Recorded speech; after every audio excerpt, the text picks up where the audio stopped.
Shalom. First and foremost, I want to give all praise, honor, and glory to Yahweh, Ba'ashem, Yahushai, Ba'ashem, Barakakadash. Double honors to the elders and apostles of Great Millstone who taught us this truth. Peace and blessings to the hopefully elect, the 144,000 men pushing the truth and wholehearted sincerity across the four winds. It's the Agakwa from the GMS Germany camp, back with another lesson. And Yahweh desires edify. This is 2 Timothy chapter 1 and verse 6. Wherefore I put thee in remembrance that thou stir up the gift of the Most High, which is in thee, by putting on of my hands. Verse 7. For the Most High, Yahweh, hath not given us the spirit of fear, but of power and of love and of a sound mind. You know, sometimes it's good to just get away from this world. When I mean get away, just go to a place within nature or go to a place where you can just actually be quiet and watch. The Lord called us watchmen, right? Yeah, I wrote this out and do another lesson on that, but upon coming out here, you know, I was thinking, what kind of lesson am I going to do? What should I say? And the Spirit came upon me to give a testimony of how merciful Yahweh Hashem Yahushai is in the face of war. The Lord has delivered me many times out of the hand of death. You know, and when you actually take a step back from this bullshit-ass queendom and sit down and meditate, the Lord is going to bring all things in remembrance. He's going to stir up the gift that He's given you. He's going to stir up how He's been merciful unto you. So, Yahweh this lesson is edifying, okay? So I was in Iraq, and I had a Edomite platoon sergeant who was over me. For some reason, he didn't like me, man. He just didn't like me, you know? He just had something out against me, you know? And being in the infantry, there wasn't so many Jakes in the infantry, you know? Jake wasn't the type of, in the army, Jake don't want to go to war, you know, but for some reason the Lord put the spirit on me that if I'm going to go to this military, I'm going to be the best of the best. I'm going to do the things that normal people can't do. Okay, so anyways, I was stationed in Germany, and I deployed to Iraq, and this was my second deployment. And my third deployment. Anyways, my platoon sergeant, he had it out for me, man. He had it really out for me. No, actually, this was my first deployment. Matter of fact, this is my first one. I done did it so many times. Salakia, it was actually my second. Salakia. So, anyways, this Edomite, he really disliked me, right? And I already had it in my mindset, in my mind, that I would be the best at everything. Qualification, PT, you know, I wanted Esau to have nothing to do but to give me what was rightfully mine, which was respect. But this Edomite platoon sergeant, he just had it out for me. So then we have like a 50 cal competition from the whole brigade, the whole company, all of us. I mean, it's multiple companies, and I qualified the best out of the whole brigade. I shot perfect, man. I hit every target, and I had a very good time. You know, with the 50 cal, it's a big gun, shoots 50 caliber weapons, and is usually mounted onto to Humvees. So when you are the best shooter, you have to be with the platoon sergeant. You're the gunner for the platoon sergeant because they want the best shooters. So one day we were doing a mission in Ramadi. I was at Camp Blue Diamond, and we had to do searching of Iraqis to become Iraqi police.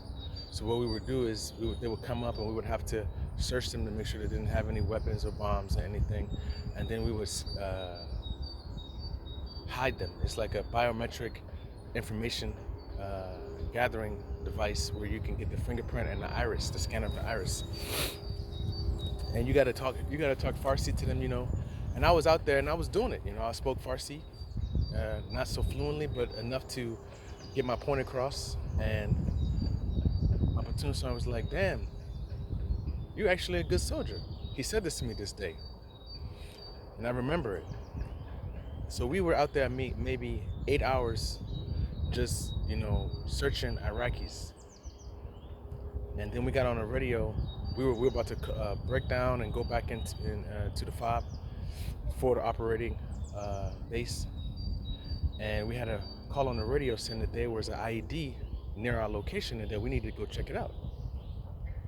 So of course, me being the gunner, we got in the vehicle and we drove to this area. And Ramadi, there's certain areas where it's just packed. It's like markets.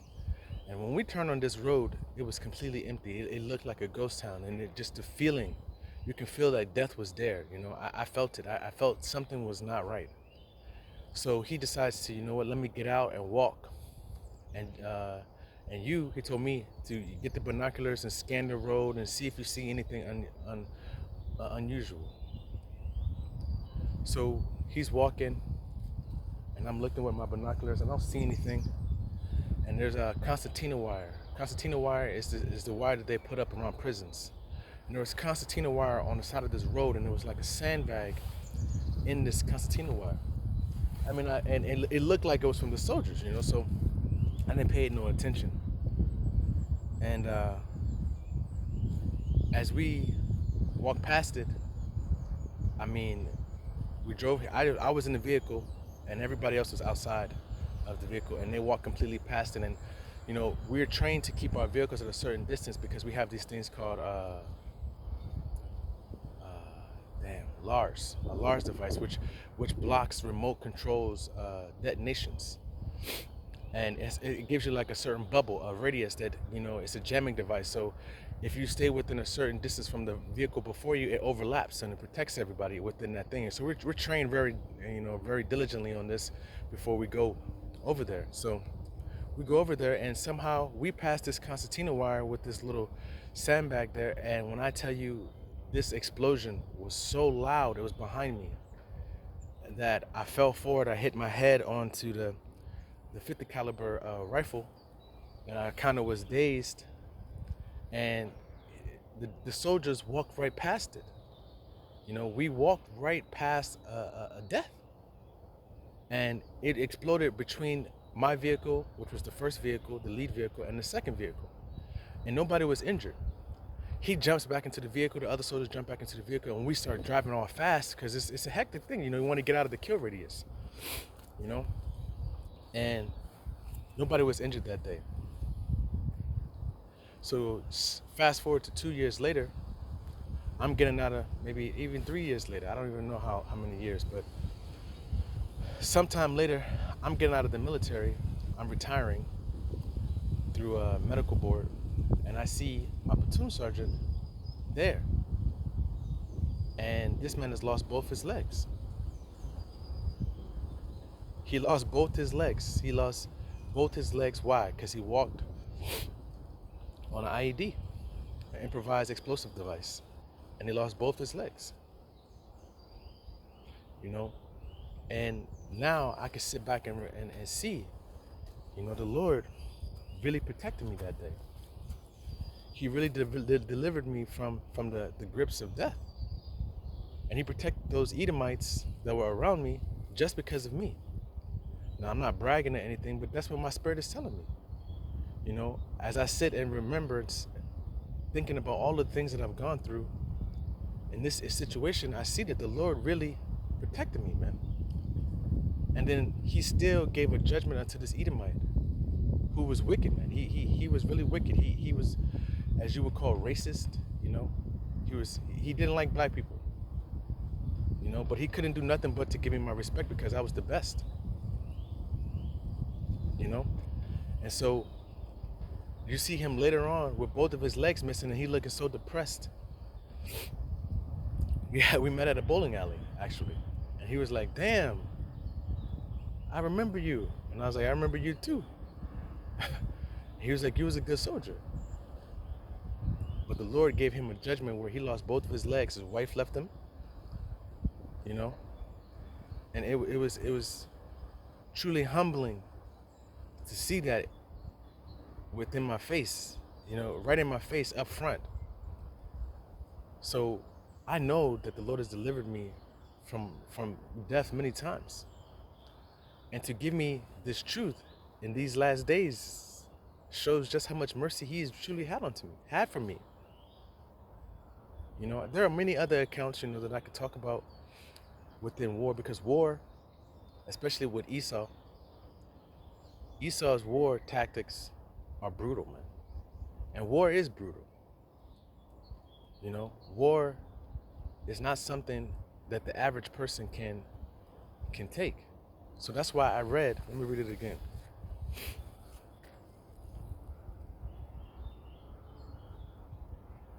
This is 2 Timothy chapter 1 and verse 6. Wherefore I put in thee remembrance that thou stir up the gift of the Most High. The gift of the Most High is mercy. That is this truth. He gave me mercy all the way from there until now. To do what? To come back into the truth. To come back into my heritage. To preach and prophesy His word. That's a gift. That's mercy. Okay? Which is in thee by the putting of my hands. So the Lord put His hands on me to have mercy upon me, man. Okay? For the Most High hath not given us the spirit of fear. And it's funny? I never feared. I know it sounds cocky, but I never feared. I always knew if I die, I'm going to die like a soldier, man. I'm going to die doing what I believe in. And at that point, I thought I was actually doing something good. I didn't have fear of death. Even then. 19, 20 years old. That's the spirit of the Most High. He gave me that spirit, man. To not fear death. Even before the truth, I always said death is a second. You may feel a little pain, but you're gone.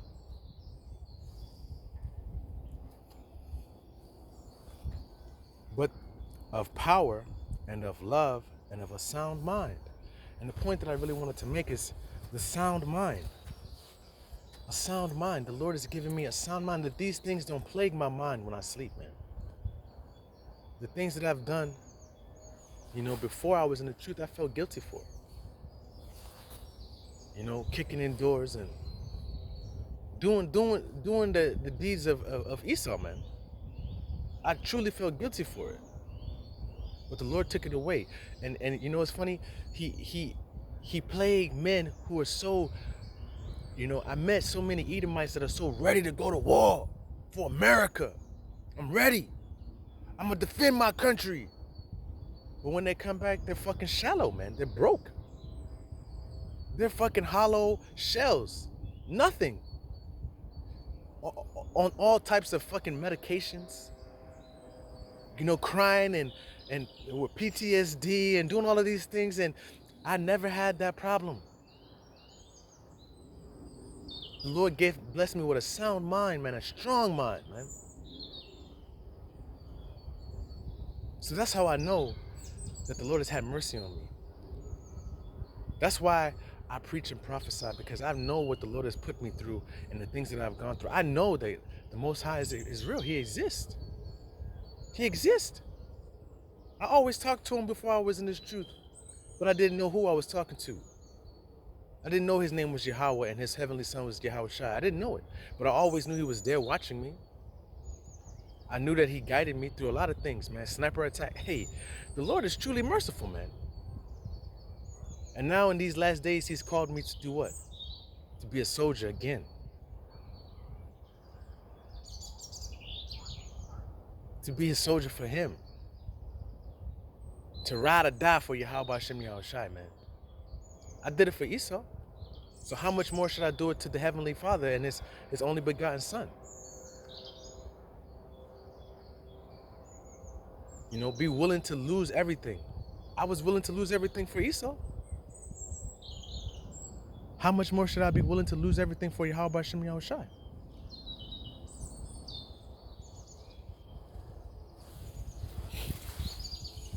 Another precept. Hold on.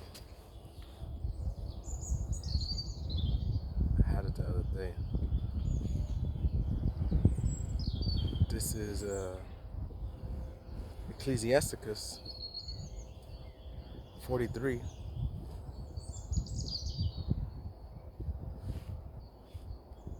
Let me see.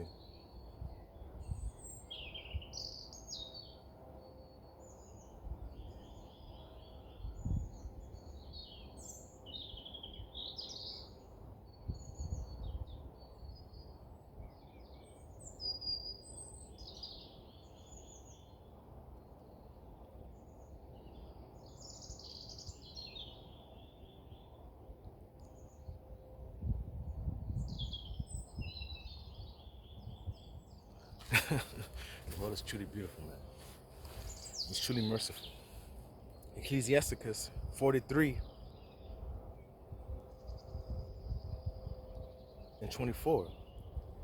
They that sail on the sea tell of the danger thereof. And when we hear it with our ears, we marvel thereat. Let me read it again. They that sail on the sea tell of the danger thereof. So it's dangerous to be out there in the ocean, man. It's dangerous to be out here in war, right? And when we hear it with our ears, we marvel thereat.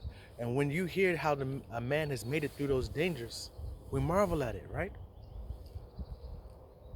For therein be strange and wondrous works, variety of all kinds of beasts and whales created.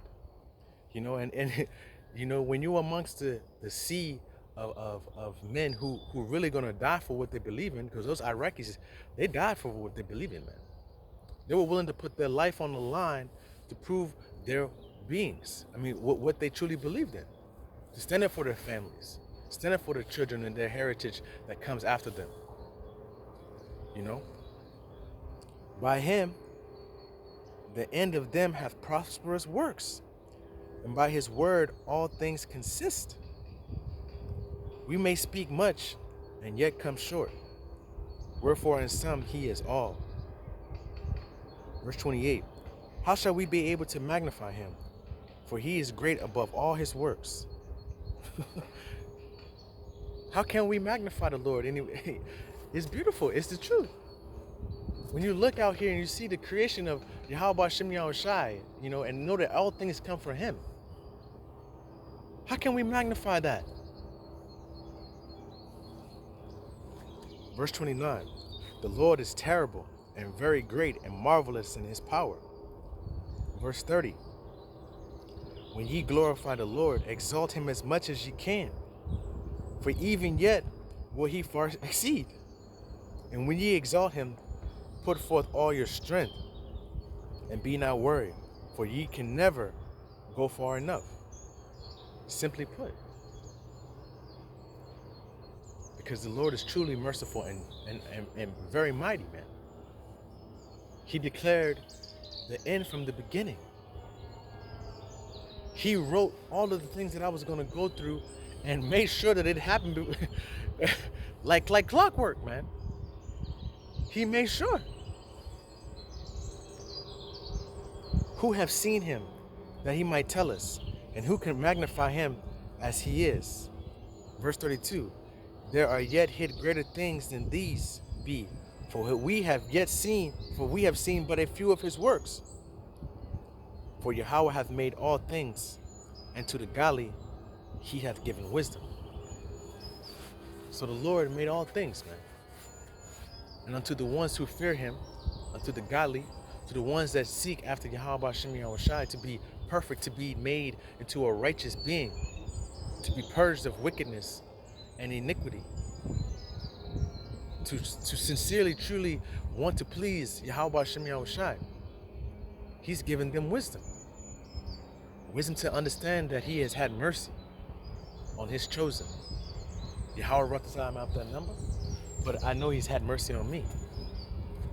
He led me all the way through Iraq, Afghanistan, Kuwait, Qatar, Djibouti, and Fort Benning, Germany, all the way. They did all of those things to come here and to do what? To preach and prophesy his word. how lucky am I to have been called? How merciful is he to have done what he has done for me through all the wickedness and the iniquity and pain that I have caused on this earth?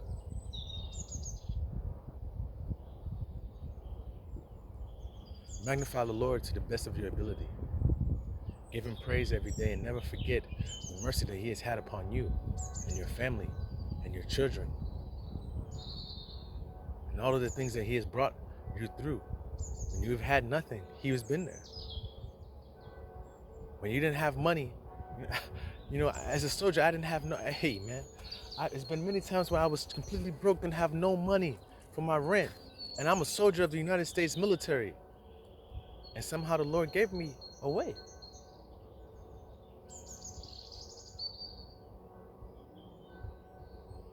Magnify him, man. Give him praise. Because he is truly marvelous and truly merciful. Yahweh desires this was edifying. Until next time, Shalom.